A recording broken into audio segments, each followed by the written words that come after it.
आणि हा आहे भिसे गुरुजींचा पुतळा. आणि त्यांनी बरंच मोलाचं कार्य केलं शिक्षण क्षेत्रात. आणि दुसरं म्हणजे चित्रे गुरुजी, त्यांनी शाळेसाठी बरंच योगदान दिलं. त्यांना मुलांच्या शिक्षणाची काळजी होती, म्हणून त्यांनी स्वतः खर्च करून शाळा बांधल्या त्यावेळी, असं काहीतरी इतिहास आहे. तो मला आता नीट आठवत नाही, नंतर तुम्हाला जरा नीट सांगतो पुढं. आणि हे आहे बोर्डीचं बीच, तुम्ही बघू शकता. आता सुंदरसाच बीच आहे. आणि या बीचवर मी अभ्यास केलेला आहे.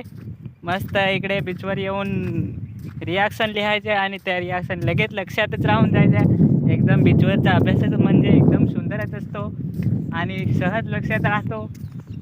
पेनाची वगैरे गरज नाही, काहीतरी घ्यायचं दगड काडी काय असेल ते आणि त्याच्याने लिहायचं रिॲक्शन. केमिस्ट्री म्हणजे एकदम सोपा विषय. फक्त कसं आहे, केमिस्ट्री आणि माणसं कधी कधी समजायला खूपच कठीण जातात. हे बघा, हे आहे तिकडे आरामात झोपलेले. हे काय टेन्शन आहे त्यांना, एकदम आराम की जिंदगी. तर तुम्ही बघू शकता, हे बीच एकदम सुंदर आहे, झाडे वगैरे आहेत.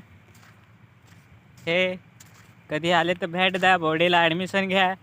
मस्त शिक्षणाची व्यवस्था आहे, शिक्षक वगैरे एकदम खूपच चांगले आहेत.